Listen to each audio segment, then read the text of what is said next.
कलयुग जमाने की औलादें, और वो भी बेटियां। आप ये बात सुनना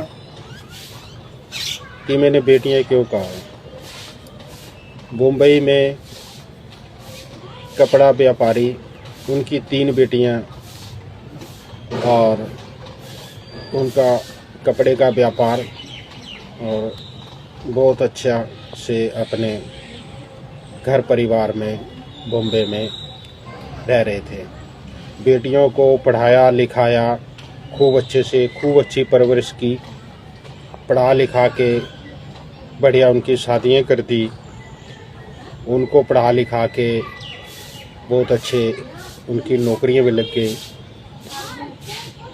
और वो दोनों, उनके फादर और मदर, जब वो वृद्ध हो गए, बूढ़े हो गए, तो उन तीनों बेटियों ने उनको पानीपत के वृद्ध आश्रम में छोड़ दिया, और वो तीनों बेटियां अपने अपने घर में। और जब वो बीमार हुए, उनके फादर, उनकी मदर की पहले ही वृद्ध आश्रम में डेथ हो गई थी, तो उन तीनों बेटियों को वृद्ध आश्रम वालों ने फ़ोन किया और उनको बताया कि आपके फादर जो हैं वो बीमार हैं, लास्ट स्टेज में हैं, और आप आइए अपने फादर से मिल लीजिए। पहले एक बेटी को बताया, फिर दूसरी को, फिर तीसरी को। उन तीनों में से कोई भी बेटी जो है वो वृद्धाश्रम में मिलने नहीं आई। उसके बाद 20 दिन के बाद उनके फादर की डेथ हो जाती है, वो मर जाते हैं। तो फिर वृद्धाश्रम वालों ने उन तीनों बेटियों को फ़ोन किया कि आपके फादर साहब की अब डेथ हो गई है, आप आइए और इनका दाह संस्कार पे आइए। तो वो तीनों बेटियां ही दाह संस्कार में नहीं पहुंची, और एक बेटी ने तो 5100 रुपये वृद्धाश्रम वालों को भेज दिए कि हमारे फादर का आप दाह संस्कार कर दीजिए। और एक बेटी ने कहा कि जब हमारे फादर का दाह संस्कार होगा तो हमें वीडियो कॉल पे मेरे को दिखा देना। और वो तीनों की तीनों बेटियां, उनको इतना टाइम नहीं कि अब लास्ट टाइम में हम एक दिन का टाइम निकाल के जाएं।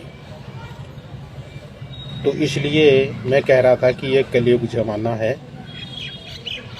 और सबसे बड़ी बात तो ये है कि जब वीडियो कॉल पे उन वृद्धाश्रम वालों ने बात कराई कि आपके फादर साहब का अब दाह संस्कार हो रहा है, आप देख लीजिए, तो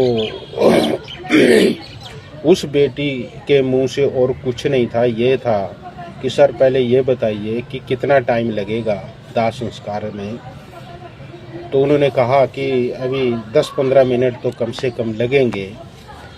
तो वो कह रही कि आप जल्दी करिए, मुझे और भी काम है। तो जिनके औलाद के पास 10 से 15 मिनट का टाइम नहीं है, तो ये घोर कलयुग है या नहीं है। बेटे का तो चलो सुना था, बेटे के किस्से कहानियाँ पहले सुनी थी कि चलो बेटा नहीं आया, नहीं पहुंचा, और बेटियों को कहते थे कि माँ बाप की सेवा बेटियां करती हैं।